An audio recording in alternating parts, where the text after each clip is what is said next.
सो hello सभी को, welcome to my channel the bio reactors. मैं हूं आपका होस्ट और दोस्त पीयूष।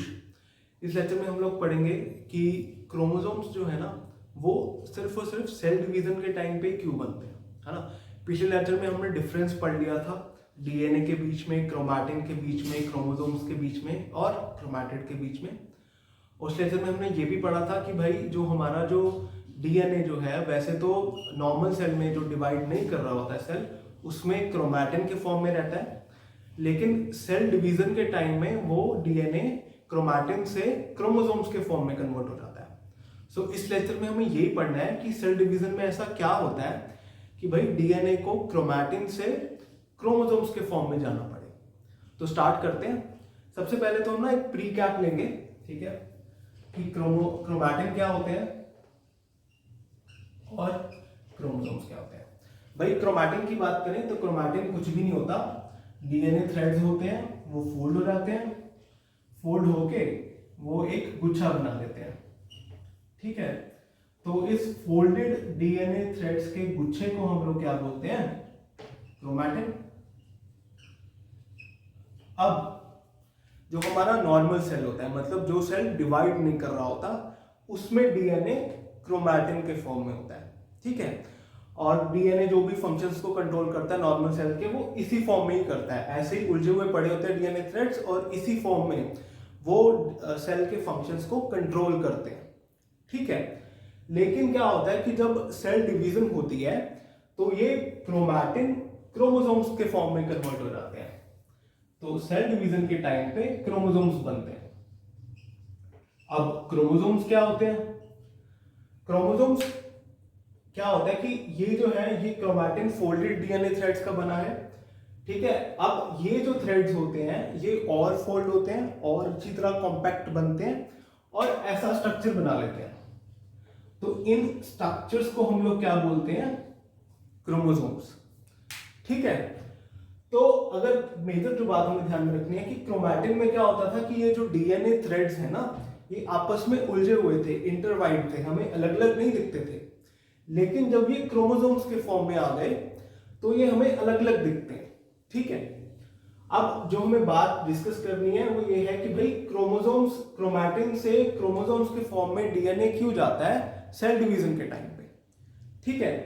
तो अगर हम सेल डिवीजन की बात करें तो सेल डिवीजन में क्या होता है कि सबसे पहले तो हम किसी भी सेल के कंटेंट्स को कॉपी करते हैं। सबसे पहला स्टेप सेल डिवीजन में यही होता है। दूसरा स्टेप ये होता है कि जो हमने कॉपी कंटेंट कर लिया है अब उसको सेल्स में बांट दो, है ना। जो नए सेल्स हमने बनाने हैं उनमें बांट दो। दूसरा स्टेप ये होता है। तो डीएनए के साथ भी ऐसा ही होता है। डीएनए को सबसे पहले तो हम कॉपी करते हैं, कॉपी करने के बाद हम उसे बांटते हैं, है ना, नए सेल्स के बीच में, ठीक है। तो जब हम कॉपी करते हैं ना डीएनए को, है ना, फॉर एग्जांपल ये सेल था, इसमें डीएनए क्रोमैटिन के फॉर्म में पड़ा था। अब सेल डिवीजन स्टार्ट हुई तो सेल डिवीजन में क्या होगा, सबसे पहले तो ये डीएनए कॉपी होगा। तो जब ये कॉपी होता है ना तो ये क्रोमैटिन के फॉर्म में ही कॉपी हो जाता है, ठीक है। क्रोमैटिन के फॉर्म में ये कॉपी हो जाता है, मतलब ऐसे ही धागे ये उलझे होते हैं, उलझे हुए फॉर्म में ही हम इसकी कॉपी बना लेते हैं, कॉपी बना लेते हैं। लेकिन जब डिवाइड, बांटने का काम आता है, दूसरा स्टेप आता है, जब हमें बांटना होता है इस डीएनए को, तब हम क्रोमोसोम्स बनाते हैं, ठीक है।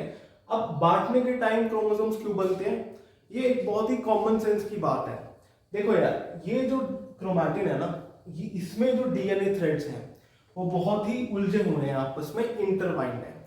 तो यार इन डीएनए थ्रेड्स को अगर तुम्हें बोल दिया जाए कि तुम्हें सेल्स में बांटना है तो तुम बांट तभी पाओगे ना जब ये तुम्हें अलग अलग दिखेंगे, है ना। क्रोमैटिन के फॉर्म में तो डीएनए थ्रेड्स उलझे हुए हैं, तो अगर तुम्हें अलग अलग दिखेंगे तभी तो तुम बांट पाओगे। इसलिए हम क्रोमैटिन को क्रोमोसोम्स के फॉर्म में कन्वर्ट करते हैं, ठीक है। अब अगर ह्यूमन सेल का एग्जांपल ले, ह्यूमन सेल में माइटोसिस का एग्जांपल ले, तो हम बात मान लो कि ये एक नॉर्मल ह्यूमन सेल है, उसका क्रोमैटिन है, ठीक है। इस क्रोमैटिन में क्या है कि 46 डीएनए थ्रेड्स हैं, वो फोल्डेड हैं, फोल्ड होके इन्होंने आपस में एक गुच्छा बना लिया है, ठीक है। ये ह्यूमन के नॉर्मल सेल का क्रोमैटिन है, ठीक है। अब क्या हुआ कि सेल डिवीजन स्टार्ट हुई।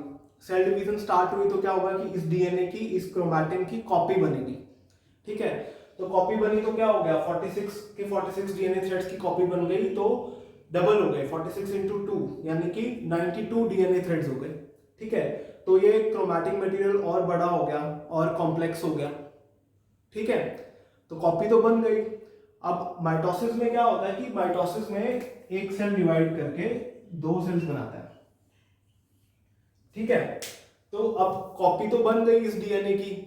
अब हमें क्या करना है कि इसको बांटना है इक्वली 2 सेल्स में। तो क्या करना है कि हमें फर्स्ट थ्रेड की एक कॉपी इस सेल में देनी है, दूसरी कॉपी इस थ्रेड में, है ना। ऐसे ही दूसरा जो डीएनए थ्रेड है उसकी एक कॉपी इस सेल में बांटनी है, दूसरी कॉपी इस सेल में। तो यार तुम खुद सोचो, जब तक ये उलझे हुए रहेंगे तब तक तुम बांट नहीं पाओगे कॉपीज को, तुम आराम से कन्वीनियंटली इन कॉपीज को सेल्स में बांट नहीं पाओगे। तो इसलिए हम क्रोमोसोम्स बनाते हैं, ताकि हम जो ये डीएनए थ्रेड्स हैं जो ये उलझे हुए हैं ये हमें अलग अलग दिखें, ताकि हम इन्हें कन्वीनियंटली बहुत आराम से बांट पाए। सो आज के लेक्चर में इतना ही। ठीक है, नेक्स्ट लेक्चर में हम स्टार्ट करेंगे प्रॉपर जो सेल डिवीजन होती है, mitosis and meiosis. So thanks a lot.